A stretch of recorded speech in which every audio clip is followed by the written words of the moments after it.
ਸੋ ਭਲਿਓ ਆਪਣੇ ਰੱਬ ਦਾ ਸ਼ੁਕਰ ਕਰੀਏ। ਐਸਾ ਰੱਬ ਜਿਹੜਾ ਬੋਲਦਾ ਹੈ, ਗੱਲਾਂ ਕਰਦਾ ਹੈ, ਉਸ ਦੀਆਂ ਗੱਲਾਂ ਦੇ ਬਾਰੇ ਜਿਸ ਵੇਲੇ ਜ਼ਬੂਰ 85:8 ਐਤ ਨੂੰ ਪੜ੍ਹਦੇ ਹਾਂ ਤਾਂ ਲਿਖਿਆ ਮਿਲਦਾ ਹੈ, ਮੈਂ ਗੱਲ ਖੁਦਾ ਦੀ ਸੁਣਾਂਗਾ। ਖੁਦਾ ਦਾ ਬੰਦਾ ਦਾਊਦ ਕਹਿੰਦਾ ਹੈ। ਤੇ ਆਓ ਬਾਦਸ਼ਾਹ ਗੱਲ ਸੁਣਨ ਵਾਸਤੇ ਤਿਆਰ ਹੈ ਤੇ ਮੈਨੂੰ ਤੇ ਤੁਹਾਨੂੰ ਵੀ ਦਾਵਤ ਦਿੰਦਾ ਹੈ ਕਿ ਜਿਹੜੀ ਗੱਲ ਉਹ ਕਰੇ ਨਾ, ਤੁਸੀਂ ਉਸ ਗੱਲ ਤੋਂ ਨਾ ਮੁੜਿਓ। ਤੇ ਖੁਦਾ ਗੱਲਾਂ ਕਰਦਾ ਹੈ ਤੇ ਆਓ ਫਿਰ ਉਹਦੀਆਂ ਗੱਲਾਂ ਸੁਣੀਏ। ਜਿਸ ਵੇਲੇ ਅਸੀਂ ਖੁਦਾ ਦੇ ਕਲਾਮ ਨੂੰ ਪਹਿਲਾ ਕਰੰਥੀਓ 10:11 ਐਤ ਨੂੰ ਪੜ੍ਹਦੇ ਹਾਂ ਤੇ ਉਹਦੇ ਵਿੱਚ ਲਿਖਿਆ ਮਿਲਦਾ ਹੈ ਕਿ ਕੁਝ ਵਾਕਿਆਤ ਪਹਿਲੋਂ ਹੋ ਗੁਜ਼ਰੇ ਨੇ ਤੇ ਉਹ ਵਾਕਿਆਤ ਸਾਡੇ ਆਖਰੀ ਜ਼ਮਾਨੇ ਦੇ ਲੋਕਾਂ ਦੀ ਨਸੀਹਤ ਦੇ ਵਾਸਤੇ ਲਿਖੇ ਗਏ ਨੇ। ਤੇ ਅੱਜ ਉਹਨਾਂ ਵਾਕਿਆਤ ਦੇ ਵਿੱਚੋਂ ਦੂਸਰਾ ਤਵਾਰੀਖ 29:20 ਐਤ ਤੋਂ ਵੇਖਨੇ ਇੱਕ ਵਾਕਿਆਤ ਜਿਹਦੇ ਵਿੱਚ ਕੁਰਬਾਨੀ ਹੋ ਰਹੀ ਹੈ ਤੇ ਪੂਰੀ ਕੌਮ ਲਈ ਕੁਰਬਾਨੀ ਹੋ ਰਹੀ ਹੈ। ਤੇ ਲਿਖਿਆ ਮਿਲਦਾ ਹੈ, ਹਿਜ਼ਕੀਆ ਬਾਦਸ਼ਾਹ ਸਵੇਰੇ ਉੱਠ ਕੇ ਸ਼ਹਿਰ ਦੇ ਰਈਸਾਂ ਨੂੰ ਫਰਾਮ ਕਰਕੇ ਖੁਦਾਵੰਦ ਦੇ ਘਰ ਨੂੰ ਲੈ ਗਿਆ ਤੇ ਉਹਨੇ 7 ਬੈਲ ਤੇ 7 ਮੈਂਡੇ, 7 ਬੈਲ ਤੇ 7 ਮੈਂਡੇ ਤੇ 7 ਬਰੇ ਤੇ 7 ਹੀ ਬੱਕਰੇ ਫਿਰ ਪੂਰੀ ਮਮਲਕਤ ਵਾਸਤੇ ਮੁਕੱਦਸ ਕੀਤੇ ਕਿ ਇਹਨਾਂ ਦੀ ਕੁਰਬਾਨੀ ਦਿੱਤੀ ਜਾਏਗੀ। ਸੋ ਕੁਰਬਾਨੀ ਦਿੱਤੀ ਗਈ ਹੈ।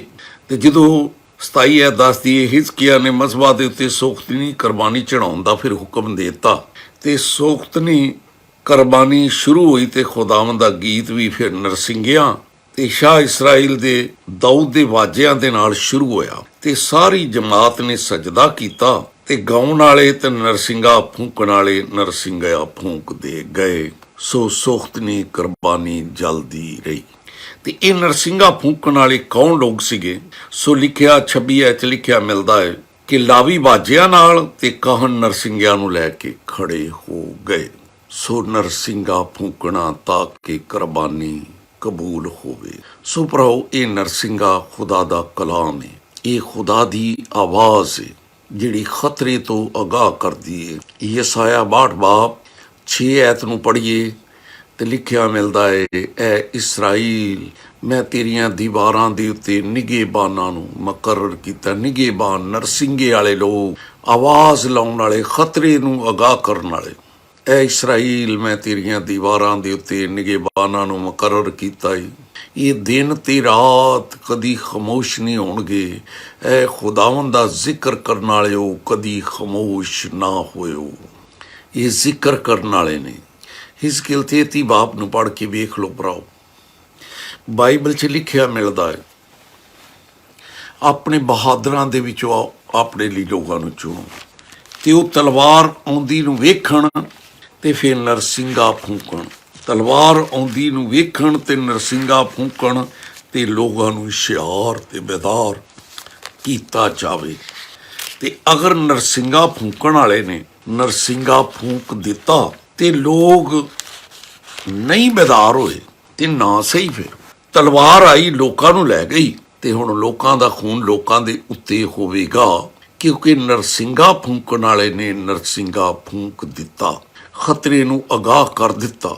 ਪਰ ਲੋਕ ਢਿੱਲ ਮੱਸ 'ਚ ਰਹੇ, ਫਿਰ ਲੋਕਾਂ ਦੀ ਕਤਾਈ।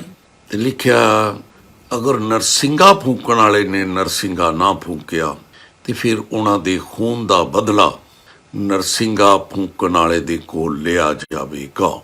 ਉਹਨਾਂ ਦੇ ਖੂਨ ਦਾ ਬਦਲਾ ਨਰਸਿੰਘਾ ਫੂਕਣ ਵਾਲੇ ਦੇ ਕੋਲ ਲਿਆ ਜਾਏਗਾ, ਕਿਉਂਕਿ ਉਹ ਬਾਇਖਤਿਆਰ ਬੰਦਾ ਸੀ। ਨਰਸਿੰਘਾ ਉਹਦੇ ਹੱਥ ਵਿੱਚ ਸੀ, ਪਰ ਉਹਨੇ ਲੋਕਾਂ ਨੂੰ ਬੇਦਾਰ ਤੇ ਹੁਸ਼ਿਆਰ ਨਾ ਕੀਤਾ। ਸੋ ਭਲਿਓ, ਬੇਦਾਰ ਤੇ ਹੁਸ਼ਿਆਰ ਕਰਨ ਵਾਸਤੇ ਤਕਲੀਫਾਂ, ਪਰੇਸ਼ਾਨੀਆਂ, ਟੈਨਸ਼ਨਾਂ ਤੇ ਆਉਂਦੀਆਂ। ਦੀਵਾਰਾਂ ਦੇ ਉੱਤੇ ਖੜੇ ਰਹਿਣਾ ਸਰਦੀ ਗਰਮੀ 'ਚ, ਕਿਉਂਕਿ ਯਸਾਇਆ 62:6 ਐਤ ਦੱਸਦੀ ਹੈ, ਯਰੂਸ਼ਲਮ ਮੈਂ ਤੇਰੀਆਂ ਦੀਵਾਰਾਂ ਉੱਤੇ ਨਿਗੇਬਾਨਾਂ ਨੂੰ। ਦੀਵਾਰਾਂ ਦੇ ਉੱਤੇ ਤਕਲੀਫ ਤਾਂ ਹੈ, ਲੇਕਿਨ ਇਹ ਤਕਲੀਫ ਨੂੰ ਝੱਲਣਾ ਪਏਗਾ। ਦੇਖਣਾ ਬਈ ਪੌਲੁਸ ਰਸੂਲ ਦੇ ਬਾਰੇ ਜਿਸ ਵੇਲੇ ਫਿਲਿੱਪੀਓਂ ਅਸੀਂ ਵੇਖਦੇ ਹਾਂ ਪਹਿਲਾ ਬਾਬ ਤੇ ਉਹਦੀ 12 ਤੇ 13 ਐਤ ਕਹਿੰਦਾ, ਭਾਈਓ ਮੈਂ ਚਾਹੁੰਦਾ ਹੈ ਕਿ ਤੁਸੀਂ ਜਾਣ ਲਵੋ ਕਿ ਜਿਹੜਾ ਮੇਰੇ ਉੱਤੇ ਗੁਜ਼ਰਿਆ ਨਾ, ਉਹ ਹੋਇਆ ਤਰੱਕੀ ਦਾ ਬਾਇਸ ਹੀ ਹੈ। ਜੋ ਕੁਝ ਮੇਰੇ ਉੱਤੇ ਗੁਜ਼ਰਿਆ ਹੈ, ਇਹ ਨਹੀਂ ਕਿ ਉਹਦੇ ਨਾਲ ਕਲੀਸਿਆ ਨੂੰ ਘਾਟਾ ਪਿਆ ਹੈ, ਉਹ ਹੋਇਆ ਤਰੱਕੀ ਦਾ ਬਾਇਸ ਹੀ ਹੈ। ਇੱਥੋਂ ਤੱਕ ਕਿ ਕੈਸਰੀ ਸਿਪਾਹੀਆਂ ਦੇ ਸਾਰੀ ਪਲਟਨ ਤੇ ਬਾਕੀ ਸਾਰੇ ਲੋਕਾਂ ਦੇ ਵਿੱਚ ਮਸ਼ਹੂਰ ਹੋ ਗਿਆ ਕਿ ਮਸੀਹ ਦੀ ਖਾਤਰ ਕਹਿ ਦਿਓ ਭਾਈ ਇਹਨੇ ਆਪਣਾ ਕੁਝ ਨਹੀਂ, ਇਹਦਾ ਕੋਈ ਜੁਰਮ ਨਹੀਂਗਾ, ਇਹਨੇ ਤਾਂ ਕੋਈ ਗੁਨਾਹ ਹੀ ਨਹੀਂ ਕੀਤਾ, ਇਹਨੇ ਤਾਂ ਕੋਈ ਚੋਰੀ ਡਾਕਾ ਫਰੇਬ ਕੋਈ ਕੀਤਾ ਹੀ ਨਹੀਂ। ਇਹ ਤਾਂ ਮਸੀਹ ਦੀ ਖਾਤਰ ਕੈਦ ਹੈ, ਤੇ ਮਸੀਹ ਦੀ ਖਾਤਰ ਦੁੱਖ ਤਕਲੀਫਾਂ ਵੀ ਝੱਲਣੀਆਂ ਪੈਣ। ਨਰਸਿੰਗੇ ਦੀ ਖਾਤਰ ਜਿਹੜਾ ਫੂਕਣ ਡਏ ਹੋ, ਉਹ ਜਿਹੜੀ ਹੱਕ ਦੀ ਆਵਾਜ਼ ਲੋਕਾਂ ਤੱਕ ਪਹੁੰਚਾਉਣ ਡਏ ਹੋ, ਇਹਦੇ ਪਿੱਛੇ ਦੁੱਖ ਤਕਲੀਫਾਂ ਵੀ ਆ ਜਾਣ, ਪਰੇਸ਼ਾਨੀਆਂ ਟੈਨਸ਼ਨਾਂ ਵੀ ਆ ਜਾਣ, ਤੇ ਉਹ ਬਣੇਗਾ ਤਰੱਕੀ ਦਾ ਬਾਇਸ। ਦੇਖੋ ਫਿਲਿੱਪੀਆਂ ਪਹਿਲਾ ਬਾਬ ਉਹਦੀ 12 'ਚ ਲਿਖਿਆ, ਭਰਾਓ ਮੈਂ ਚਾਹੁੰਦਾ ਹੈ ਕਿ ਤੁਸੀਂ ਜਾਨ ਲਵੋ, ਕਿਉਂਕਿ ਬਹੁਤ ਸਾਰੇ ਲੋਕ ਖਿਦਮਤ ਤੋਂ ਪਰੇਸ਼ਾਨ ਹੋ ਜਾਂਦੇ ਨੇ, ਤੰਗ ਪੈ ਜਾਂਦੇ ਨੇ। ਏਲੀਆ ਦੇ ਬਾਰੇ ਵੇਖੀਏ, ਪਹਿਲਾ ਸਲਾਤੀਨ 19 ਬਾਬ ਉਹਦੀ 5 ਐਤ ਤੋਂ ਪੜ੍ਹੀਏ ਤੇ ਲਿਖਿਆ ਮਿਲਦਾ ਹੈ, 4 ਐਤ 'ਚ ਲਿਖਿਆ ਹੈ ਕਿ ਇੰਨਾ ਕੁ ਤੰਗ ਪੈ ਗਿਆ ਦੁਨੀਆ ਤੋਂ ਕਿ ਖੁਦਾ ਨੂੰ ਕਹਿੰਦਾ ਬਸ ਮੈਨੂੰ ਮੌਤ ਦੇ ਦੇ। ਖੁਦਾ ਕੋ ਮੌਤ ਮੰਗਦਾ ਹੈ ਤੇ ਜੰਗਲ ਨੂੰ ਨਿਕਲ ਗਿਆ ਤੇ ਇੱਕ ਜੌ ਦੇ ਪੇੜ ਥੱਲੇ ਜਾ ਕੇ ਸੌਂ ਗਿਆ ਹੈ। ਖੁਦਾਵੰਦ ਦਾ ਫਰਿਸ਼ਤਾ ਆਇਆ ਹੈ, ਕੋਲਿਆਂ ਤੇ ਪੱਕੀ ਹੋਈ ਰੋਟੀ ਲੈ ਕੇ ਆਇਆ ਹੈ ਤੇ ਪਾਣੀ ਦੀ ਸਰਾਈ ਤੇ ਰੱਖ ਕੇ ਤੇ ਉਹਨੂੰ ਜਗਾਉਂਦਾ ਹੈ ਤੇ ਕਹਿੰਦਾ ਉੱਠ ਤੇ ਖਾ। ਤੇ ਥੱਕਿਆ ਇੰਨਾ ਹੈ ਤੇ ਦੁਨੀਆ ਦਾ ਸਤਾਇਆ ਵੀ ਹੋਇਆ, ਕਿਉਂਕਿ ਉਹ ਤਾਂ ਰੱਬ ਤੋਂ ਮੌਤ ਮੰਗਣ ਡਿਆ ਸੀ। 4 ਐਤ ਨੂੰ ਪੜ੍ਹ ਕੇ ਵੇਖੋ, ਰੱਬ ਕੋ ਮੌਤ ਮੰਗਣ ਡਿਆ, ਰੱਬਾ ਮੈਨੂੰ ਮੌਤ ਦੇ ਦੇ। ਪਹਿਲਾ ਸਲਾਤੀਨ 19 ਬਾਬ 4 ਐਤ। ਪਰ ਖੁਦਾ ਉਹਦੇ ਵਾਸਤੇ ਉਹ ਰੋਟੀ ਭੇਜਦਾ ਹੈ, ਖੁਦਾ ਪਾਣੀ ਭੇਜਦਾ ਹੈ, ਖਾ ਪੀ ਕੇ ਸੌਂ ਜਾਂਦਾ। ਸ਼ਾਮ ਨੂੰ ਫਿਰ ਫਰਿਸ਼ਤਾ ਆਉਂਦਾ ਹੈ ਤੇ ਕਹਿੰਦਾ ਤੇਰਾ ਸਫ਼ਰ ਬੜਾ ਲੰਮਾ ਹੈ। ਸੋ ਭਰਾਓ ਸਾਡਾ ਵੀ ਸਫ਼ਰ ਲੰਬਾ ਹੈ, ਸਾਡਾ ਤੇ ਉਸ ਤੋਂ ਵੀ ਲੰਬਾ ਹੈ। ਉਹਨੇ ਤੇ ਪਹਾੜ ਤੇ ਚੜ੍ਹਨਾ ਸੀ, ਸਾਡਾ ਅਸਮਾਨ ਦਾ ਸਫ਼ਰ ਹੈ। ਸਾਨੂੰ ਨਰਸਿੰਗਾ ਫੂਕਣਾ ਹੈ, ਸਾਨੂੰ ਜ਼ਿੰਦਗੀ ਦੀ ਰੋਟੀ ਖਾਣੀ, ਜ਼ਿੰਦਗੀ ਦਾ ਪਾਣੀ ਪੀਣਾ ਹੈ। ਤੇ ਬਾਈਬਲ 'ਚ ਲਿਖਿਆ ਮਿਲਦਾ ਹੈ, ਜਿਹੜਾ ਪੀ ਲੇਗਾ, ਉਹ ਸਾਂਭਰੀ ਔਰਤ ਨੂੰ ਆਖਿਆ ਜਿਹੜੀ ਕੂਏ ਤੇ ਆਈ ਸੀ, ਯੋਹਨਾ ਦੀ ਇੰਜੀਲ ਦੱਸਦੀ ਏ ਕਿ ਜਿਹੜਾ ਮੇਰੇ ਕੋ ਪੀ ਲੇਗਾ ਉਹਦੇ ਅੰਦਰੋਂ ਜ਼ਿੰਦਗੀ ਦੇ ਪਾਣੀ ਦੀਆਂ ਨਦੀਆਂ ਜਾਰੀ ਹੋ ਜਾਣਗੀਆਂ, ਜ਼ਿੰਦਗੀ ਦੇ ਪਾਣੀ ਦੇ ਚਸ਼ਮੇ ਜਾਰੀ ਹੋ ਜਾਣਗੇ। ਰਸੂਲਾਂ ਦੇ ਈਮਾਲ 5 ਬਾਬ 17 ਐਤ ਨੂੰ ਪੜ੍ਹੋ। ਸਦੂਕੀਆਂ ਦੇ ਫਿਰਕੇ ਦੇ ਸਰਦਾਰ ਸੀ, ਜਿਹਨਾਂ ਹਸਦ ਦੇ ਵਿੱਚ ਆਣ ਕੇ ਰਸੂਲਾਂ ਨੂੰ ਫੜ ਲਿਆ ਤੇ ਆਮ ਹਵਾਲਾਤ ਦੇ ਵਿੱਚ ਬੰਦ ਕਰ ਦਿੱਤਾ। ਖੁਦਾਵੰਦ ਦੇ ਫਰਿਸ਼ਤੇ ਨੇ ਆਣ ਕੇ ਛਡਾਇਆ ਹੈ ਤੇ ਆਖਿਆ ਤੁਹਾਡੇ ਕੋਲ ਤੇ ਜ਼ਿੰਦਗੀ ਦੀਆਂ ਗੱਲਾਂ ਏ, ਜਾਓ ਜਾ ਕੇ ਲੋਕਾਂ ਨੂੰ ਦੱਸੋ। ਖੁਦਾ ਸਾਰੀਆਂ ਮੁਸ਼ਕਲਾਂ, ਜਿਹਨਾਂ ਕੋਲ ਜ਼ਿੰਦਗੀ ਦੀਆਂ ਗੱਲਾਂ ਏ, ਖੁਦਾ ਉਹਨਾਂ ਨੂੰ ਮੁਸ਼ਕਲਾਂ ਚੋਂ ਕੱਢੇਗਾ। ਜਿਹਨਾਂ ਦੇ ਅੰਦਰ ਚਸ਼ਮੇ ਜਾਰੀ ਏ, ਖੁਦਾ ਉਹਨਾਂ ਨੂੰ ਪਰੇਸ਼ਾਨੀਆਂ ਚੋਂ ਕੱਢੇਗਾ। ਇਹ ਮੌਤ ਮੰਗਣ ਡਿਆ, ਖੁਦਾ ਨੇ ਆਖਿਆ ਨਹੀਂ, ਤੈਨੂੰ ਬਚਣਾ ਪੈਣਾ ਹੈ, ਤੇਰੇ ਕੋਲ ਮੈਂ ਕੰਮ ਲੈਣਾ ਹੈ, ਤੂੰ ਨਰਸਿੰਗਾ ਫੂਕਣ ਵਾਲਾ ਹੈ, ਤੂੰ ਦਲੇਰ ਬੰਦਾ ਹੈ, ਤੂੰ ਕਿਉਂ ਬੇਦਿਲ ਹੋਇਆ। ਤੇ ਉਸ ਤੋਂ ਬਾਅਦ ਬਾਈਬਲ ਦੱਸਦੀ ਇੱਕ ਪਹਾੜ ਦੇ ਵਿੱਚ ਜਾ ਕੇ ਛਿਪ ਗਿਆ। ਖੁਦਾ ਨੇ ਫਿਰ ਆਵਾਜ਼ ਦਿੱਤੀ ਤੇ ਆਖਿਆ, ਏਲੀਆ ਤੂੰ ਇੱਥੇ ਕੀ ਕਰਨਾ ਹੈ? ਇਸਰਾਈਲ ਨੇ ਤੇ ਤੇਰੇ ਮਜ਼ਬਿਆਂ ਨੂੰ ਢਾਹ ਦਿੱਤਾ ਹੈ, ਤੇਰੇ ਨਬੀਆਂ ਨੂੰ ਕਤਲ ਕਰ ਦਿੱਤਾ ਹੈ, ਮੈਂ ਕੱਲਾ ਹੀ ਬਚਿਆ। ਉਹਨੇ ਆਖਿਆ ਇੱਥੋਂ ਨਿਕਲ, ਮੈਂ ਤੇਰੇ ਕੋਲ ਕੰਮ ਲੈਣਾ ਚਾਹੁੰਦਾ, ਤੂੰ ਨਰਸਿੰਗਾ ਫੂਕਣ ਵਾਲਾ, ਤੂੰ ਦਲੇਰ ਬੰਦਾ ਹੈ, ਤੂੰ ਇੱਥੋਂ ਨਿਕਲ। ਤੇ ਜਿਸ ਵੇਲੇ ਨਿਕਲਿਆ ਏ ਤੇ ਫਿਰ ਉਸ ਬੰਦੇ ਦੇ ਵਸੀਲੇ ਵੇਖੋ ਬਈ, ਮੇਰੇ ਨਾਲ ਜ਼ਰਾ ਦੇਖ ਲਓ। ਜਿਸ ਵੇਲੇ ਉਸ ਪਹਾੜ ਦੀ ਗਾਰ ਚੋਂ ਨਿਕਲਿਆ ਸੀ, ਕਈ ਮੌਕੇ ਨਰਸਿੰਗਾ ਫੂਕਦੇ ਕਲਾਮ ਸੁਣਾਉਂਦੇ ਪਰੇਸ਼ਾਨ ਹੋ ਜਾਂਦੇ ਆ, ਤੰਗ ਪੈ ਜਾਂਦੇ ਆ। ਤੇ ਜਿਸ ਤਰ੍ਹਾਂ ਇਹ ਗਾਰ ਦੇ ਵਿੱਚ ਛੁਪਿਆ ਬੈਠਾ ਏ, ਖੁਦਾ ਦੀ ਇਹਨੂੰ ਆਵਾਜ਼ ਦਿੱਤੀ ਹੈ 14 ਐਤ ਦੇ ਵਿੱਚ, ਪਹਿਲਾ ਸਲਾਤੀਨ 19 ਬਾਬ 14 ਐਤ। ਉਸਨੇ ਆਖਿਆ, ਖੁਦਾਵੰਦ ਦੇ ਲਸ਼ਕਰਾਂ ਦੇ ਖੁਦਾ ਲਈ ਮੇਰੇ ਅੰਦਰ ਬੜੀ ਗੈਰਤ ਹੈ, ਇਸ ਲਈ ਕਿਉਂਕਿ ਬਨੀ ਇਸਰਾਇਲ ਨੇ ਤੇਰੇ ਐਦ ਨੂੰ ਤਰਕ ਕੀਤਾ, ਮੈਂ ਤੇ ਇਸ ਕਰਕੇ ਮੌਤ ਮੰਗਣਾ ਹੈ ਕਿ ਤੇਰੀ ਕੌਮ ਨੇ ਤੈਨੂੰ ਤਰਕ ਕਰ ਦਿੱਤਾ, ਤੇਰੇ ਮਜ਼ਬਿਆਂ ਨੂੰ ਉਠਾਇਆ ਹੈ ਤੇ ਤੇਰੇ ਨਬੀਆਂ ਨੂੰ ਕਤਲ ਕਰ ਦਿੱਤਾ, ਮੈਂ ਕੱਲਾ ਹੀ ਬਚਿਆ। ਸੋ ਮੇਰੀ ਵੀ ਜਾਨ ਲੈਣ ਦੇ ਦਰ ਤੇ ਹੈ ਤੇ ਮੈਂ ਤੈਨੂੰ ਕਹਿੰਦਾ ਤੂੰ ਮੇਰੀ ਜਾਨ ਲੈ ਲਾ, ਇਹ ਨਾ ਲੈਣ। ਤੇ 15 ਐਤ 'ਚ ਖੁਦਾਵੰਦ ਨੇ ਗੱਲ ਕੀਤੀ, ਤੂੰ ਆਪਣੇ ਰਸਤੇ ਨੂੰ ਲੌਟ ਜਾ, ਫਿਰ ਦੁਬਾਰਾ ਉਸੇ ਰਸਤੇ ਚੱਲ, ਆਪਣੇ ਰਸਤੇ ਨੂੰ ਲੌਟ ਜਾ। ਤੇ ਜਦੋਂ ਤੂੰ ਦਮਿਸ਼ਕ ਦੇ ਬੀਆਬਾਨ ਦੇ ਵਿੱਚ ਜਾਵੇਂਗਾ ਤੇ ਉੱਥੇ ਤੈਨੂੰ ਹਜ਼ਾਇਲ ਮਿਲੇਗਾ, ਤੂੰ ਉਹਨੂੰ ਮਸਾ ਕਰੀ, ਉਹ ਆਰਾਮ ਦਾ ਬਾਦਸ਼ਾਹ ਬਣੇਗਾ। ਨਮਸੀ ਦੇ ਬੇਟੇ ਯਾਹੂ ਨੂੰ ਮਸਾ ਕਰੇਗਾ, ਤੂੰ ਇਸਰਾਈਲ ਦਾ ਬਾਦਸ਼ਾਹ ਹੋਵੇਗਾ। ਅਬੀਲ ਮਹੋਲਾ ਦੇ ਇਲੀਸ਼ਾ ਬਿਨ ਸਾਫਤ ਨੂੰ ਮਸਾ ਕਰੇਗਾ ਤੇ ਉਹ ਤੇਰੀ ਜਗ੍ਹਾ ਨਬੀ ਹੋਵੇਗਾ। ਸੋ ਭਲਿਓ ਬੇਦਿਲ ਨਾ ਹੋਈਏ, ਤੁਹਾਡੇ ਅੰਦਰ ਤੁਹਾਡੇ ਮੂੰਹ ਦੇ ਵਿੱਚ ਜ਼ਿੰਦਗੀ ਦਾ ਪਾਣੀ ਹੈ, ਤੁਸੀਂ ਨਰਸਿੰਗਾ ਫੂਕਣ ਵਾਲੇ ਲੋਕ ਹੋ, ਨਰਸਿੰਗਾ ਫੂਕਦੇ ਰਹੋ। ਖੁਦਾ ਦਾ ਬੰਦਾ ਮੁਕੱਦਸ ਪਤਰਸ, ਜਿਸ ਲਈ ਉਹਨੇ ਪਹਿਲਾ ਖਤ ਲਿਖਿਆ, ਪਹਿਲਾ ਬਾਬ 6 ਐਤ ਤੋਂ ਪੜ੍ਹਨਾ ਸ਼ੁਰੂ ਕਰੀਏ ਤੇ ਬਾਈਬਲ 'ਚ ਲਿਖਿਆ ਮਿਲਦਾ ਹੈ, ਇਸੇ ਸਵਾਬੋ ਖੁਸ਼ੀ ਮਨਾਉਂਦੇ ਹੋ, ਅਗਰਚੇ ਚੰਦ ਰੋਜ਼ਾ ਜ਼ਰੂਰਤ ਦੀ ਵਜ੍ਹਾ ਦੇ ਨਾਲ ਤੁਸੀਂ ਗਮਜ਼ਦਾ ਵੀ ਹੋ, ਪਰ ਉਹ ਤੁਹਾਡਾ ਅਜ਼ਮਾਇਆ ਹੋਇਆ ਈਮਾਨ, ਜਿਹੜਾ ਅੱਗ ਨਾਲੋਂ ਅਜ਼ਮਾਏ ਹੋਏ ਫਾਨੀ ਸੋਨੇ ਤੋਂ ਬੇਸ਼ਕੀਮਤ ਅਜ਼ਮਾਇਆ ਹੋਇਆ ਈਮਾਨ, ਇੱਕ ਬੰਨੇ ਜ਼ਰੂਰਤਾਂ ਹੈ ਜਿਹੜੀਆਂ ਤੁਹਾਡੇ ਕੋਲ ਨਹੀਂ, ਔਰ ਉਹਨਾਂ ਜ਼ਰੂਰਤਾਂ ਦੀ ਵਜ੍ਹਾ ਨਾਲ ਤੁਹਾਨੂੰ ਗਮ ਵੀ ਹੈ। ਉਸ ਗਮ ਦੀ ਹਾਲਤ ਵਿੱਚ ਵੀ ਕਹਿੰਦਾ ਤੁਸੀਂ ਖੁਸ਼ ਹੋ, ਤੁਹਾਡੇ 'ਚ ਬਰਦਾਸ਼ਤ ਦੀ ਰੂਹ ਹੈ, ਤੁਸੀਂ ਪਰੇਸ਼ਾਨ ਨਹੀਂ, ਤੁਸੀਂ ਨਰਸਿੰਘਾ ਫੂਕਣ ਡਏ ਹੋ, ਤੁਸੀਂ ਡਰਨ ਨਹੀਂ ਡਏ, ਤੁਸੀਂ ਲੋਕਾਂ ਨੂੰ ਅਗਾਹ ਕਰਨ ਡਏ ਹੋ, ਜ਼ਿੰਦਗੀ ਵੰਡਣ ਡਏ ਹੋ, ਜ਼ਿੰਦਗੀ ਵੰਡਣ ਡਏ ਹੋ। ਕਿਉਂਕਿ ਰਸੂਲਾਂ ਨੂੰ ਇਮਾਲ 5 ਬਾਬ 17 ਆਇਤ ਦੇ ਵਿੱਚ ਪੜ੍ਹੀਏ ਤੇ ਕੱਢਿਆ ਹੀ ਇਸ ਕਰਕੇ ਸੀ ਜੇਲ੍ਹ ਚੋਂ ਕਿ ਤੁਹਾਡੇ ਕੋਲ ਜ਼ਿੰਦਗੀ ਦੀਆਂ ਗੱਲਾਂ ਤੇ ਖੁਦਾ ਦਾ ਬੰਦਾ ਮੁਕੱਦਸ ਪਤਰਸ ਕਹਿੰਦਾ ਇੱਕ ਬੰਨੇ ਦੂਸਰੀਆਂ ਚੀਜ਼ਾਂ ਹੈ, ਤੁਹਾਡੇ ਕੋਲ ਤੇ ਜ਼ਿੰਦਗੀ ਦੀਆਂ ਗੱਲਾਂ ਹੈ। ਇਸੇ ਕਰਕੇ ਤੁਹਾਡੇ ਚਿਹਰਿਆਂ ਤੇ ਖੁਸ਼ੀ ਹੈ। ਅਗਰ ਜੇ ਚੰਦ ਰੋਜ਼ਾ ਜ਼ਰੂਰਤ ਦੀ ਵਜ੍ਹਾ ਦੇ ਨਾਲ ਤੁਸੀਂ ਗਮਜ਼ਦਾ ਵੀ ਹੋ ਤੇ ਤੁਹਾਡਾ ਉਹ ਜ਼ਮਾਇਆ ਹੋਇਆ ਈਮਾਨ ਜਿਹੜਾ ਅੱਗ ਨਾਲੋਂ ਜ਼ਮਾਏ ਹੋਏ ਫਾਨੀ ਸੋਨੇ ਤੋਂ ਬੇਸ਼ ਕੀਮਤ ਹੈ। ਜਿਸ ਵੇਲੇ ਯਿਸੂ ਮਸੀਹ ਦਾ ਜ਼ਹੂਰ ਹੋਵੇਗਾ, ਜਿਸ ਵੇਲੇ ਯਿਸੂ ਮਸੀਹ ਦਾ ਜ਼ਹੂਰ ਹੋਵੇਗਾ, ਉਸ ਵੇਲੇ ਫਿਰ ਇੱਜ਼ਤ ਤਾਰੀਫ ਤੇ ਜਲਾਲ ਦਾ ਸਵਾਬ ਬਣੇਗਾ। ਇਹੋ ਹੀ ਵੇਲਾ, ਇਹੋ ਹੀ ਘੜੀਆਂ, ਇਹੋ ਹੀ ਮੌਕਾ ਉਹ ਜਿਹਦੇ ਵਿੱਚ ਭਰਾਵੋ ਤੁਸੀਂ ਨਰਸਿੰਘਾ ਫੂਕ ਰਹੇ ਹੋ, ਤੁਸੀਂ ਦੁਨੀਆ ਨੂੰ ਅਗਾਹ ਕਰ ਰਹੇ ਹੋ, ਕਲਾਮ ਸੁਣਾ ਰਹੇ ਹੋ, ਦੁੱਖਾਂ ਤਕਲੀਫਾਂ ਪਰੇਸ਼ਾਨੀਆਂ ਟੈਨਸ਼ਨਾਂ ਦੇ ਵਿੱਚ ਇਹੋ ਹੀ ਟੈਨਸ਼ਨਾਂ ਤੁਹਾਡਾ ਖੁਸ਼ੀ ਬਣ ਜਾਣਗੀਆਂ। ਕਿਉਂਕਿ ਇਸ ਵੇਲੇ ਤੇ ਤੁਸੀਂ ਉਹਨੂੰ ਬੇਦੇਖ ਕੇ ਮੁਹੱਬਤ ਕਰਦੇ ਹੋ, ਅਗਰਚੇ ਉਹਨੂੰ ਵੇਖਦੇ ਵੀ ਨਹੀਂ, ਫਿਰ ਵੀ ਉਸ ਤੇ ਈਮਾਨ ਲਿਆ ਕੇ ਤੇ ਇਹੋ ਜਿਹੀ ਖੁਸ਼ੀ ਮਨਾਉਂਦੇ ਹੋ ਜਿਹੜੀ ਬਿਆਨ ਤੋਂ ਬਾਹਰ ਤੇ ਜਲਾਲ ਨਾਲ ਭਰੀ ਹੋਈ ਏ। ਤੇ 9 ਐਚ 'ਚ ਲਿਖਿਆ ਤੁਸੀਂ ਆਪਣੇ ਈਮਾਨ ਦੇ ਮਕਸਦ ਨੂੰ ਜਾਣ ਗਏ ਹੋ ਕਿ ਤੁਹਾਡੇ ਈਮਾਨ ਦਾ ਮਕਸਦ ਰੂਹਾਂ ਦੀ ਨਜਾਤ ਹੈ। ਆਓ ਨਰਸਿੰਘਾ ਕਾਹਦੇ ਲਈ ਭਰਾਓ ਫੂਕਣਾ ਹੈ?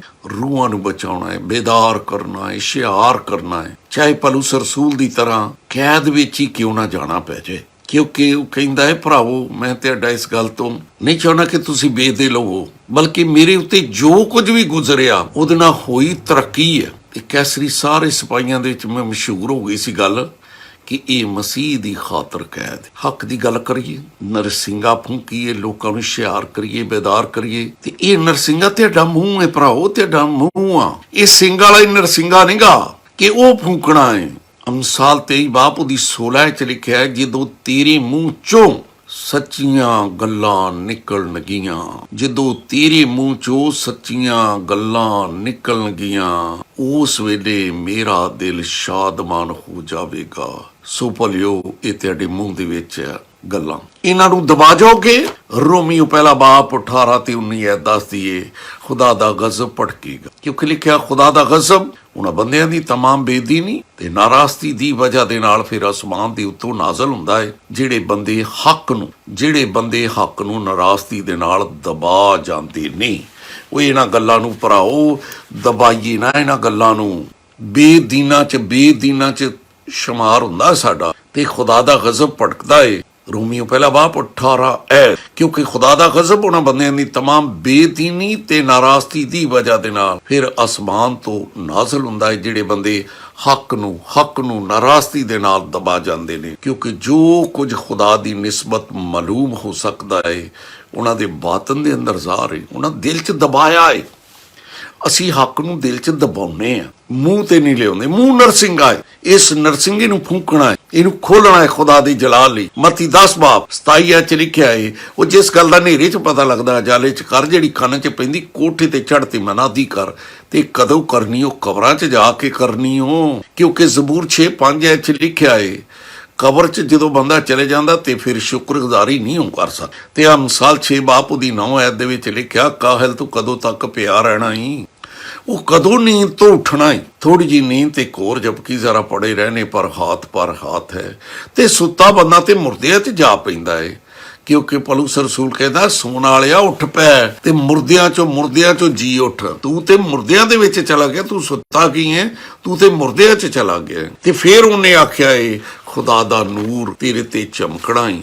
ਤੇ ਆਓ ਭਰਾਓ ਅੱਜ ਉੱਠ ਪਈਏ, ਸੁੱਤੇ ਨਾ ਰਹੀਏ। ਆਵਾਜ਼ ਏ ਕਿ ਸੌਣ ਵਾਲਿਆ ਮੇਰੇ ਨਾਲ ਦੇਖ ਸਕਦੇ ਹੋ ਇਫਸੀਓ 5 ਬਾਪ ਉਹਦੀ 14 ਐਤ। ਇਫਸੀਓ 5 ਬਾਪ ਉਹਦੀ 14 ਐਤ 'ਚ ਲਿਖਿਆ ਏ, ਇਸ ਲਈ ਉਹ ਗੱਲ ਕਹਿੰਦਾ ਏ ਕਿ ਸੌਣ ਵਾਲਿਆ ਉੱਠ ਪੈ, ਜਾਗ ਪੈ। ਉਹ ਸੌਣ ਵਾਲਿਆ ਉੱਠ ਪੈ ਤੇ ਮੁਰਦਿਆਂ 'ਚੋਂ ਜੀ ਉੱਠ, ਫਿਰ ਮਸੀਹ ਦਾ ਨੂਰ ਤੇਰੇ ਉੱਤੇ ਚਮਕਣਾ ਈ ਓ। ਤੇ ਆਓ ਫਿਰ ਮੁਰਦਿਆਂ 'ਚੋਂ ਉੱਠ ਪਈਏ, ਆਪਣੇ ਮੂੰਹ ਨੂੰ ਖੋਲੀਏ, ਦਲੇਰੀ ਫੜੀਏ। ਨਰਸਿੰਘਾ ਖੁਦਾ ਨੇ ਸਾਨੂੰ ਦਿੱਤਾ ਏ, ਖੁਦਾ ਦਾ ਕਲਾਮ, ਇਹਨੂੰ ਫੂਕੀਏ। ਉਹ ਭਰਾਓ ਇਹਦੀਆਂ ਗੱਲਾਂ ਕਰੀਏ, ਰੱਬਲ ਫਾਜ ਦੇ ਰਸੂਲ ਬਣੀਏ। ਰੱਬਲ ਫਾਜ ਉਹ ਝੂਠੇ ਅੰਬੋਆਂ ਗੁਰੂਆਂ ਡਿਨਾਮੀਨੇਸ਼ਨਾਂ ਟੋਲਿਆਂ ਦੇ ਰਸੂਲ ਨਾ ਬਣੀਏ, ਰੱਬਲ ਫਾਜ ਦੇ ਰਸੂਲ ਬਣੀ। ਮਲਾਕੀ 2 ਬਾਬ, ਜਿਸ ਵੇਲੇ ਅਸੀਂ 7 ਐਤ ਨੂੰ ਪੜ੍ਹਦੇ ਨਾ, ਮਲਾਕੀ 2 ਬਾਬ ਉਹਦੀ 7 ਐਤ ਤੋਂ ਪੜ੍ਹਨਾ ਸ਼ੁਰੂ ਕਰੀਏ ਤੇ ਬਾਈਬਲ 'ਚ ਲਿਖਿਆ ਮਿਲਦਾ ਹੈ ਕਿ ਲਾਜ਼ਮ ਹੈ ਕਾਹਨ ਦੇ ਲੱਭ, ਤੇ ਹੁਣ ਤੇ ਕਾਹਨ ਵੀ ਨਹੀਂ ਰਹੇ। ਉਹ ਭਰਾਓ ਹੁਣ ਤੇ ਖੁਦਾ ਦਾ ਬੰਦਾ ਮੁਕੱਦਸ ਪਤਰਸ, ਪਹਿਲਾ ਪਤਰਸ 2 ਬਾਬ ਉਹਦੀ 3 ਐਤ ਤੋਂ ਪੜ੍ਹੀਏ ਤੇ ਲਿਖਿਆ ਮਿਲਦਾ ਹੈ, ਅਗਰ ਤੁਸੀਂ ਖੁਦਾ ਦੇ ਮਿਹਰਬਾਨ ਹੋਣ ਦਾ ਮਜ਼ਾ ਚੱਖ ਲਿਆ ਤੇ ਉਸ ਨੂੰ ਜਿਸ ਨੂੰ ਬੰਦਿਆਂ ਨੇ ਰੱਦ ਕੀਤਾ ਸੀ, ਪਰ ਉਹ ਖੁਦਾ ਦਾ ਚੁਣਿਆ ਕੀਮਤੀ ਜ਼ਿੰਦਾ ਪੱਥਰ ਹੈ, ਤੇ ਤੁਸੀਂ ਉਸ ਜ਼ਿੰਦਾ ਪੱਥਰ ਦੇ ਲਾਗੇ ਆ ਗਏ ਹੋ, ਤੇ ਉਹਦੇ ਲਾਗੇ ਆਉਣ ਦੇ ਵਸੀਲੇ ਨਾਲ ਤੁਸੀਂ ਵੀ ਜ਼ਿੰਦਾ ਹੋ ਗਏ। ਉਹ ਜ਼ਿੰਦਾ ਪੱਥਰ ਹੈ, ਤੁਸੀਂ ਉਸ ਪੱਥਰ ਦੇ ਲਾਗੇ ਆ ਗਏ ਹੋ, ਤੇ ਲਾਗੇ ਆਉਣ ਦੀ ਵਜ੍ਹਾ ਦੇ ਨਾਲ ਤੁਸੀਂ ਵੀ ਜ਼ਿੰਦਾ ਪੱਥਰ ਬਣ ਗਏ ਹੋ। ਤੇ ਹੁਣ ਇੱਕ ਰੂਹਾਨੀ ਘਰ ਬਣਦੇ ਜਾਂਦੇ ਹੋ। ਰੂਹਾਨੀ ਘਰ, ਕੋਨੇ ਦੇ ਸਿਰੇ ਦਾ ਪੱਥਰ ਹੋਏ ਤੇ ਤੁਸੀਂ ਉਸ ਦੀਵਾਰ ਦੇ ਵਿੱਚ ਲੱਗਦੇ ਜਾਂਦੇ ਹੋ। ਤੁਸੀਂ ਵੀ ਜ਼ਿੰਦਾ ਪੱਥਰ ਬਣ ਗਏ ਹੋ। ਤੇ ਅੱਗੇ ਲਿਖਿਆ ਕਾਹਨਾ ਦਾ ਮੁਕੱਦਸ ਫਿਰਕਾ ਬਣ। ਹੁਣ ਕਾਹਨੀ ਬਲਕਿ ਕਾਹਨਾ ਦਾ ਮੁਕੱਦਸ ਫਿਰਕਾ ਬਣ ਕੇ ਐਸੀ ਰੂਹਾਨੀ ਕੁਰਬਾਨੀਆਂ। ਹੁਣ ਉਸ ਵੇਲੇ ਤੇ ਢੱਗੇ ਤੇ ਵੱਛੇ ਤੇ ਬੱਕਰੇ ਤੇ ਛਤਰੇ ਚੜਾਏ ਗਏ ਸੀ, ਤੇ ਇਹ ਤੇ ਨਾ ਢੱਗਾ ਰੂਹਾਨੀ, ਨਾ ਬੱਕਰਾ ਰੂਹਾਨੀ, ਨਾ ਛਤਰਾ ਰੂਹਾਨੀ ਹੈ। ਇਹ ਚੀਜ਼ਾਂ ਤਾਂ ਰੂਹਾਨੀ ਹੈ ਹੀ ਨਹੀਂ। ਲੇਕਿਨ ਖੁਦਾ ਦਾ ਬੰਦਾ ਮੁਕੱਦਸ ਪਤਰਸ ਕਹਿੰਦਾ ਰੂਹਾਨੀ ਕੁਰਬਾਨੀਆਂ ਚੜਾਓ। ਸੋ ਖੁਦਾ ਦਾ ਬੰਦਾ ਦਾਊਦ ਕਹਿੰਦਾ ਚੜਾਓ ਸੱਚ ਦੀ ਕੁਰਬਾਨੀ। ਪਰ ਇਹ ਕੁਰਬਾਨੀ ਚੜਾਉਣ ਲਈ ਹੁਣ ਆਪਣੇ ਬਦਨ ਨੂੰ ਪੇਸ਼ ਕਰਨਾ ਪਏਗਾ। ਰੋਮੀਓ 12 ਬਾਬ ਬਈ ਐ ਤੋਂ ਪੜ੍ਹ ਕੇ ਵੇਖੋ, ਕਹਿੰਦਾ ਮੈਂ ਖੁਦਾ ਦੀਆਂ ਰਹਿਮਤਾਂ ਯਾਦ ਦਿਲਾ ਕੇ ਤੁਹਾਡੇ ਅੱਗੇ ਇਲਤਮਾਸ ਕਰਨਾ, ਤਰਲੇ ਰੱਬ ਤਰਲੇ ਪਾਉਂਦੇ ਆ ਕਿ ਆਪਣੇ ਬਦਨ ਕੁਰਬਾਨੀ ਹੋਣੀ ਨਾ। ਸੋ ਭਰਾਓ ਬਦਨਾਂ ਨੂੰ ਪੇਸ਼ ਕਰੀਏ। ਮਤੀ 10 ਬਾਬ 27 ਐਤ ਦੇ ਵਿੱਚ ਖੁਦਾਵੰਦ ਯਿਸੂ ਮਸੀਹ ਕਹਿੰਦਾ, ਜਿਸ ਗੱਲ ਦਾ ਹਨੇਰੇ 'ਚ ਪਤਾ ਲੱਗਦਾ ਜਾਲੇ 'ਚ ਕਰ, ਉਹ ਜਿਹੜੀ ਕੰਨ 'ਚ ਪੈਂਦੀ ਕੋਠੇ ਤੇ ਚੜ੍ਹ ਤੇ ਮਨਾਦੀ ਕਰ। ਤੇ ਯਰਮੀਆ 15 ਬਾਬ ਤੇ 19 ਐਤ 'ਚ ਲਿਖਿਆ ਹੈ, ਰੱਬ ਬੰਦੇ ਨੂੰ ਕਹਿੰਦਾ ਬਾਜ਼ ਆ ਜਾ, ਬਾਜ਼ ਆ ਜਾ। ਤੇ ਬਾਜ਼ ਕਿਹਨਾਂ ਗੱਲਾਂ ਤੋਂ? ਕਹਿੰਦਾ ਤੂੰ ਮਿਕਸ ਚੱਲ ਨਾ, ਮਿਕਸ ਨਾ ਚੱਲ। ਲਤੀਫ ਨੂੰ ਕਸੀਫ ਤੋਂ ਜੁਦਾ ਕਰ, ਲਤੀਫ ਨੂੰ ਕਸੀਫ ਤੋਂ ਜੁਦਾ ਕਰ। ਜਦੋਂ ਤੂੰ ਲਤੀਫ ਨੂੰ ਕਸੀਫ ਤੋਂ ਜੁਦਾ ਕਰੇਗਾ, ਰੱਬ ਬੰਦੇ ਨੂੰ ਕਹਿੰਦਾ ਤੂੰ ਮੇਰਾ ਮੂੰਹ ਬਣ ਜਾਏਗਾ। ਤੇ ਫਿਰ ਇਹ ਮਿਕਸ ਲੋਕ ਤੇਰੀ ਤਰਫ ਫਿਰਨ, ਇਹ ਝੂਠੇ ਅੰਬੋਆਂ ਗੁਰੂਆਂ ਡਿਨਾਮੀਨੇਸ਼ਨਾਂ ਟੋਲਿਆਂ ਦੇ ਲੋਕ ਤੇਰੀ ਤਰਫ ਫਿਰਨ, ਤੂੰ ਇਹਨਾਂ ਟੋਲਿਆਂ ਦੇ ਵਿੱਚ ਨਾ ਸ਼ਾਮਲ ਹੋਵੇ। ਤੇ ਅਸੀਂ ਕਹਾਂਗੇ ਅਸੀਂ ਤਾਂ ਥੋੜੇ ਜਿਹੇ ਆ। ਉਹ ਭਰਾਓ ਕਦੀ ਲੂਕਾ ਦੀ ਇੰਜੀਲ ਉਹਨੂੰ ਪੜ੍ਹ ਕੇ ਤੇ ਵੇਖੋ, 12 ਬਾਬ ਤੇ 32 ਐ 'ਚ ਲਿਖਿਆ ਹੈ, ਛੋਟੇ ਗੱਲੇ ਨਾ ਡਰ, ਛੋਟੇ ਗੱਲੇ ਨਾ ਡਰ। ਤੇਰੇ ਬਾਪ ਨੂੰ ਪਸੰਦ ਆਇਆ ਹੀ ਤੈਨੂੰ ਬਾਦਸ਼ਾਹੀ ਦੇ ਦੇ। ਅਸੀਂ ਡਰਦੇ ਪਏ ਆ। ਉਹ ਬਾਈਬਲ 'ਚ ਲਿਖਿਆ ਛੋਟੇ ਗੱਲੇ ਨਾ ਡਰ, ਤੇਰੇ ਬਾਪ ਨੂੰ ਪਸੰਦ ਆਇਆ ਹੀ ਤੈਨੂੰ ਬਾਦਸ਼ਾਹੀ ਦੇ ਦੇ, ਬਾਦਸ਼ਾਹੀ ਦੇ ਦੇ। ਯਸਾਇਆ 41 ਬਾਬ ਉਹਦੀ 10 ਐਤ ਤੇ ਪੜ੍ਹ ਕੇ ਵੀ ਉਹ ਰੱਬ ਬੰਦੇ ਨੂੰ ਕਹਿੰਦਾ ਹਰਾਸਾ ਨਾ ਹੋ, ਨਾ ਡਰ, ਮੈਂ ਤੇਰੇ ਨਾਲ ਆ, ਮੈਂ ਛਡਾਵਾਂਗਾ। ਮੈਂ ਤੇਰਾ ਦਾਣਾ ਹੱਥ ਫੜ ਕੇ ਕਹਿੰਦਾ ਮੈਂ ਤੇਰੇ ਨਾਲ ਆ, ਮੈਂ ਤੈਨੂੰ ਗਹਾਈ ਦਾ ਤੇਜ਼ ਦੰਦਾਂ ਨਾਲ ਆਲਾ ਬਣਾਵਾਂਗਾ। ਉਹ ਤੂੰ ਪਹਾੜਾਂ ਨੂੰ ਕੁੱਟੇਂਗਾ ਤੇ ਬੂਸਾ ਬਣਾ ਦੇਂਗਾ। ਰੱਬ ਬੰਦੇ ਨੂੰ ਕਹਿੰਦਾ ਮੈਂ ਤੇਰੇ ਨਾਲ ਆ, ਮੈਂ ਤੇਰੇ ਨਾਲ ਆ, ਮੈਂ ਤੇਰਾ ਦਾਣਾ ਹੱਥ ਫੜ ਕੇ ਕਹਿਣਾ ਹੈ ਹਰਾਸਾ ਨਾ ਹੋ, ਨਾ ਡਰ, ਤੇ ਕਰ ਗੱਲਾਂ ਫੂਕ ਨਰਸਿੰਗਾ। ਤੇ ਆਓ ਭਰਾਓ ਨਰਸਿੰਗਾ ਫੂਕੀਏ ਤੇ ਰੱਬਲ ਫਾਜ ਦੇ ਰਸੂਲ ਬਣੀਏ, ਰੱਬ ਦਾ ਮੂੰਹ ਬਣੀਏ। ਕਿਉਂਕਿ ਯਰਮੀਆ 15 ਬਾਬ ਤੇ 19 ਐਤ ਤੋਂ ਗੱਲ ਹੋ ਰਹੀ ਸੀ ਕਿ ਅਗਰ ਤੂੰ ਬਾਜ਼ ਆਵੇਂ ਮੈਂ ਤੈਨੂੰ ਫੇਰ ਲਿਆਵਾਂਗਾ, ਤੂੰ ਮੇਰੇ ਹਜ਼ੂਰ ਖੜਾ ਹੋਵੇਂਗਾ। ਤੇ ਜਿਸ ਵੇਲੇ ਤੂੰ ਲਤੀਫ ਨੂੰ ਕਸੀਬ ਤੋਂ ਜੁਦਾ ਕਰੇਂਗਾ, ਰੱਬ ਬੰਦੇ ਨੂੰ ਕਹਿੰਦਾ ਮੇਰਾ ਮੂੰਹ ਬਣ ਜਾਵੇਗਾ। ਤੇ ਫਿਰ ਇਹ ਤੇਰੀ ਤਰਫ ਫਿਰਨ, ਤੂੰ ਇਹਨਾਂ ਦੀ ਤਰਫ ਨਾ ਫਿਰੀ। ਇਹ ਤੇਰੇ ਨਾਲ ਲੜਨਗੇ ਪਰ ਗਾਲਬ ਨਹੀਂ ਆਉਣਗੇ, ਕਿਉਂਕਿ ਮੈਂ ਛਡਾਉਣ ਲਈ ਤੇਰੇ ਨਾਲ ਹੋਵਾਂਗਾ।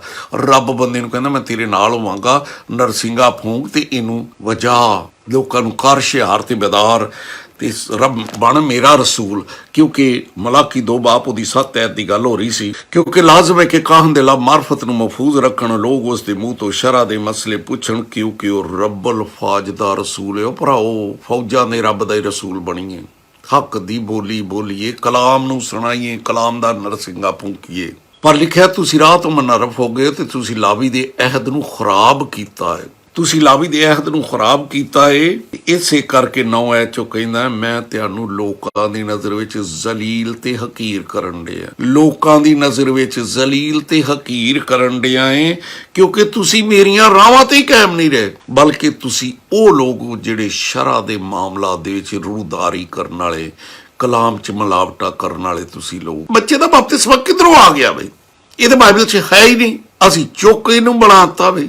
ਤੇ ਯਿਸੂ ਮਸੀਹ ਦੀ ਗੱਲ ਨੂੰ ਕੱਟ ਦਿੱਤਾ। ਤੇ ਜਦੋਂ ਕਿਸੇ ਦੀ ਗੱਲ ਕੱਟੀ ਜਾਂਦੀ ਏ ਤੇ ਆਪਣੀ ਫੈਲਾਈ ਜਾਂਦੀ ਏ ਤੇ ਫਿਰ 10 ਐਚ ਲਿਖਿਆ ਕਿ ਆਹ ਸਾਡਾ ਇੱਕੋ ਹੀ ਪਿਓ ਨਿਗਾ, ਕਿਆ ਇੱਕੋ ਹੀ ਖੁਦਾ ਤੋਂ ਅਸੀਂ ਪੈਦਾ ਨਹੀਂ ਹੋਏ? ਤੇ ਫਿਰ ਕਿਉਂ ਅਸੀਂ ਆਪਣੇ ਭਰਾਵਾਂ ਦੇ ਨਾਲ ਬੇਵਫਾਈ ਕਰਕੇ ਤੇ ਆਪਣੇ ਬਾਪ ਦਾਦਾ ਦੇ ਅਹਿਦ ਦੀ, ਆਪਣੇ ਬਾਪ ਦਾਦਾ ਦੇ ਅਹਿਦ ਦੀ, ਨਵਾਂ ਅਹਿਦਨਾਮਾ ਪੁਰਾਣਾ ਅਹਿਦਨਾਮਾ, ਆਪਣੇ ਬਾਪ ਦਾਦਾ ਦੇ ਅਹਿਦ ਦੀ ਬੇਹੁਰਮਤੀ, ਉਹ ਬਾਈਬਲ ਦੱਸਦੀ ਤੁਸੀਂ ਤੇ ਬੇਹੁਰਮਤੀ ਕਰਨ ਵਾਲੇ ਹੋ, ਕਲਾਮ ਦੀ ਬੇਹੁਰਮਤੀ। ਖੁਦਾਵੰਦ ਯਿਸੂ ਮਸੀਹ ਨੇ ਮਰਕਜ਼ 7:6 ਤੋਂ 9 ਪੜ੍ਹੀਏ ਤੇ ਉੱਥੇ ਖੁਦਾਵੰਦ ਯਿਸੂ ਮਸੀਹ ਨੇ ਯਸਾਇਆ ਨਬੀ ਦੀ ਗੱਲ ਸੁਣਾਈ ਤੇ ਆਖਿਆ ਕਿ ਯਸਾਇਆ ਨਬੀ ਨੇ ਕਿਹਾ, ਖੂਬ ਨਬੂਵਤ ਕੀਤੀ ਤੇ ਆਖਿਆ ਕਿ ਇਹ ਉਹ ਲੋਕ ਨੇ ਜਿਹੜੇ ਹੋਂਠਾਂ ਤੋਂ ਤਜ਼ੀਮ ਕਰਦੇ ਨੇ, ਇਹਨਾਂ ਦਾ ਦਿਲ ਦੂਰ। ਉਹ ਕਦੀ ਆਪਣੀ ਬਦਨ ਦੀ ਹਾਲਤ ਤੇ ਵੇਖੀਏ?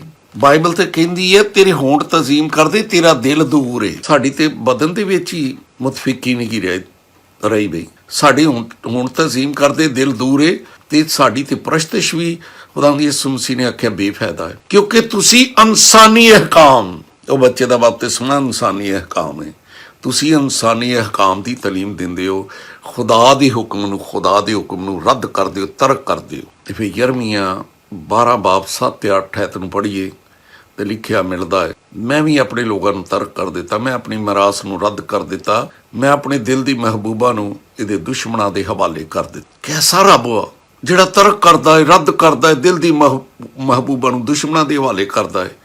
ਕਿਆ ਖੁਦਾ ਬੇਇਨਸਾਫ ਹੈ? ਨਹੀਂ, ਖੁਦਾ ਇਨਸਾਫ ਕਰਨ ਵਾਲਾ ਹੈ, ਕਿਉਂਕਿ 8 'ਚ ਲਿਖਿਆ ਹੈ, ਮੇਰੇ ਦਿਲ, ਮੇਰੀ ਮਹਿਬੂਬਾ ਮੇਰੇ ਲਈ ਜੰਗਲੀ ਸ਼ੇਰ ਬਣ ਗਈ, ਜੰਗਲੀ ਸ਼ੇਰ। ਤੇ ਉਸਨੇ ਮੇਰੇ ਖਿਲਾਫ ਆਪਣੀ ਆਵਾਜ਼ ਨੂੰ ਬੁਲੰਦ ਕੀਤਾ, ਜਿਸ ਲਈ ਫਿਰ ਮੈਨੂੰ ਇਹਨਾਂ ਤੋਂ ਨਫ਼ਰਤ ਹੋ ਗਈ। ਖੁਦਾ ਉਸ ਵੇਲੇ ਬੰਦੇ ਤੋਂ ਨਫ਼ਰਤ ਕਰਦਾ ਏ ਜਦੋਂ ਅਸੀਂ ਕਲਾਮ ਦੇ ਖਿਲਾਫ ਗੱਲਾਂ ਕਰਨ, ਕਿਉਂਕਿ ਜ਼ਬੂਰ 138 ਉਹਦੀ 2 'ਚ ਲਿਖਿਆ, ਖੁਦਾ ਨੇ ਆਪਣੇ ਕਲਾਮ ਨੂੰ ਹਰ ਨਾਂ ਤੋਂ ਜ਼ਿਆਦਾ ਅਜ਼ਮਤ ਬਖਸ਼ੀਏ। ਤੇ ਜਦੋਂ ਇਸ ਅਜ਼ਮਤਾਂ ਵਾਲੇ ਸ਼ਾਨਾਂ ਵਾਲੇ ਕਲਾਮ ਦੀ ਅਸੀਂ ਬੇਹੁਰਮਤੀ ਕਰਨੇ ਆ, ਫਿਰ ਖੁਦਾ ਬੰਦਿਆਂ ਤੋਂ ਨਫ਼ਰਤ ਕਰਦਾ ਏ, ਫਿਰ ਤਰਕ ਕਰਦੀ। ਆਓ ਅੱਜ ਮੌਕਾ ਏ, ਇਸ ਨਰਸਿੰਗੇ ਬਾਈਬਲ ਨਰਸਿੰਗਾ ਨੂੰ ਫੂਕੀਏ, ਨੂੰ ਸੁਣਾਈਏ, ਕਿਉਂਕਿ ਮਰਕਜ਼ 16:15 'ਚ ਸ਼ਾਗਿਰਦਾਂ ਨੂੰ ਆਖਿਆ ਸਾਰੀ ਖਲਕ ਦੇ ਸਾਹਮਣੇ ਅੰਜੀਲੀ ਮਨਾ ਦੋ, ਤੇ ਫਿਰ ਜਿਹੜਾ ਈਮਾਨ ਲਿਆਏ ਉਹਨੂੰ ਬਪਤਿਸਮਾ ਦੇਣਾ ਤਾਂ ਕਿ ਉਹ ਨਜਾਤ ਪਾ। ਤੇ ਜਿਹੜਾ ਈਮਾਨ ਨਹੀਂ ਲਿਆਉਂਦਾ ਉਹ ਤੇ ਮੁਜਰਮ ਹੈ, ਤੇ ਬੱਚਾ ਤੇ ਵਿਚਾਰਾ ਈਮਾਨ ਹੀ ਨਹੀਂ ਲਿਆਉਂਦਾ। ਇਸੇ ਕਰਕੇ ਇਬਰਾਨੀਓ 5:13 'ਚ ਲਿਖਿਆ, ਦੁੱਧ ਪੀਂਦੇ ਨੂੰ ਰਾਸਤਬਾਜ਼ੀ ਦੇ ਕਲਾਮ ਦਾ ਤਜਰਬਾ ਕੋਈ ਨਹੀਂ ਹੁੰਦਾ, ਕਿਉਂਕਿ ਉਹ ਤਾਂ ਬੱਚਾ ਹੈ। ਰਸੂਲਾਂ ਦੇ ਅਮਾਲ 2:40 ਤੋਂ ਪੜ੍ਹ ਕੇ ਵੇਖੋ, ਖੁਦਾ ਦਾ ਬੰਦਾ ਮੁਕੱਦਸ ਪਤਰਸ ਜਤਾ ਕੇ ਗੱਲਾਂ ਦੱਸਦਾ ਹੈ ਤੇ ਕਹਿੰਦਾ ਆਪਣੇ ਆਪ ਨੂੰ ਟੇੜੀ ਕੌਮ ਤੋਂ ਬਚਾਇਓ, ਟੇੜੀ ਕੌਮ, ਉਹ ਜਿਹੜਾ ਚੱਲਣਾ ਹੀ ਕਲਾਮ ਦੇ ਉਲਟ, ਉਹਨਾਂ ਤੋਂ ਬਚਾਇਓ। ਤੇ ਫਿਰ ਲਿਖਿਆ, ਜਿਹਨਾਂ ਲੋਕਾਂ ਨੇ ਕਲਾਮ ਨੂੰ ਕਬੂਲ ਕੀਤਾ ਸੀ ਉਹਨਾਂ ਨੇ ਬਪਤਿਸਮਾ ਲਿਆ ਸੀ। ਬਾਈਬਲ ਨੂੰ ਤਾਂ ਕਿਤੇ ਵੇਖੋ। ਤੇ ਫਿਰ ਅਸੀਂ ਇਹਨਾਂ ਝੂਠੇ ਫਰੇਬੀ ਸ਼ਿਕਾਰੀ ਲੋਕਾਂ ਤੋਂ ਹੁਸ਼ਿਆਰ ਤੇ ਬਦਾਰ ਹੋ ਜਾਵਾਂਗੇ, ਤੇ ਫਿਰ ਅਸੀਂ ਸੱਚੇ ਗਵਾਹ ਬਣਾਂਗੇ ਤੇ ਰੂਹਾਂ ਬਚਾ ਲਾਂਗੇ, ਕਿਉਂਕਿ ਅਸਲ ਸਾਡੇ ਈਮਾਨ ਦਾ ਮਕਸਦ ਹੈ ਰੂਹਾਂ ਦੀ ਨਿਜਾਤ, ਰੂਹਾਂ ਬਚਾਉਣੀ। ਉਹ ਲੋਕੇ ਬੈਠ ਗਿਆ ਸੀ ਏਲੀਆ, ਖੁਦਾ ਨੇ ਉਹਨੂੰ ਆਖਿਆ ਨਿਕਲ, ਉਹ ਤੂੰ ਨਿਕਲੇਗਾ, ਤੇਰੇ ਵਸੀਲੇ ਬਾਦਸ਼ਾਹ ਬਣਨੇ ਨੇ, ਤੇਰੇ ਵਸੀਲੇ ਅਲੀਸ਼ਾ ਨਬੀ ਬਣਨਾ ਹੈ। ਤੇ ਆਓ ਭਰਾਓ, ਮੈਦਾਨ ਚਾਹੀਏ, ਹੱਕ ਦੀ ਬੋਲੀ ਬੋਲੀਏ। ਸਾਡੇ ਵਸੀਲੇ ਬੜੇ ਸੂਰਮੇ ਖੁਦਾ ਨੇ ਕੱਢਣੇ ਨੇ, ਪਰ ਕੱਢਣੇ ਨੇ ਜਿਸ ਲਈ ਅਸੀਂ ਹੱਕ ਦੀ ਬੋਲੀ ਬੋਲਾਂਗੇ, ਫਿਰ ਆਪਣੀ ਸਰਾਂ ਚੁਕਾਵਾਂਗੇ। ਖੁਦਾਵੰਦ ਤੇਰਾ ਖਾਦਮ ਹੁੰਦੇ ਆ, ਜਿਹੜਾ ਕਲਾਮ ਤੂੰ ਮੈਨੂੰ ਦਿੱਤਾ ਹੈ, ਉਸ ਕਲਾਮ ਨੂੰ ਮੈਂ ਪੂਰੀ ਦਿਆਨਦਾਰੀ ਨਾਲ ਤੇਰੇ ਲੋਕਾਂ ਤੱਕ ਪਹੁੰਚਾ ਦਿੱਤਾ ਹੈ। ਇਸ ਈਮਾਨ ਤੇ ਉਮੀਦ ਨਾਲ ਪਹੁੰਚਾਇਆ ਹੈ ਕਿ ਤੇਰਾ ਕਲਾਮ ਬੰਦ ਜ਼ਿਹਨਾਂ ਨੂੰ ਖੋਲਦਾ ਹੈ। ਜਦੋਂ ਜ਼ਿਹਨ ਖੋਲਦੇ ਨੇ ਲੋਕ ਕਿਤਾਬੇ ਮੁਕੱਦਸ ਦੀਆਂ ਗੱਲਾਂ ਨੂੰ ਸਮਝਦੇ ਨੇ, ਤੇ ਜਦੋਂ ਸਮਝ ਜਾਂਦੇ ਨੇ ਫਿਰ ਉਹ ਦੂਜਿਆਂ ਨੂੰ ਸਮਝਾਉਂਦੇ ਨੇ, ਤੇ ਜਿਸ ਵੇਲੇ ਦੂਜਿਆਂ ਨੂੰ ਸਮਝਾਉਂਦੇ ਨੇ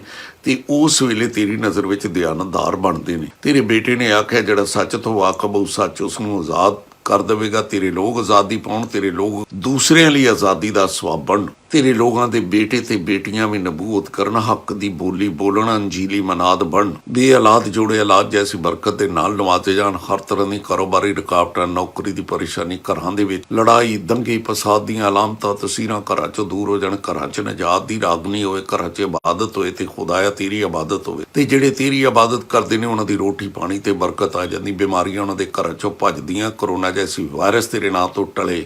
ਬਿਮਾਰ ਲੋਕ ਤੇਰੇ ਨਾਂ ਤੋਂ ਚੰਗਿਆਈ ਪਾਉਣ। ਬਦਰੂ ਗ੍ਰਿਫਤਾਰ ਲੋਕ ਤੇਰੇ ਨਾਂ ਤੋਂ ਆਜ਼ਾਦੀ ਪਾਉਣ। ਤੇ ਝੂਠੇ ਅੰਬੋਆਂ, ਗਰੋਹਾਂ, ਡਿਨਾਮੀਨੇਸ਼ਨਾਂ, ਟੋਲਿਆਂ ਦੇ ਜਕੜੇ ਹੋਏ ਲੋਕ ਯਿਸੂ ਨਾਂ ਤੋਂ ਇਹਨਾਂ ਤੋਂ ਆਜ਼ਾਦੀ ਪਾਉਣ ਤੇ ਅੰਜੀਲੀ ਮਨਾਦ ਬਣਨ।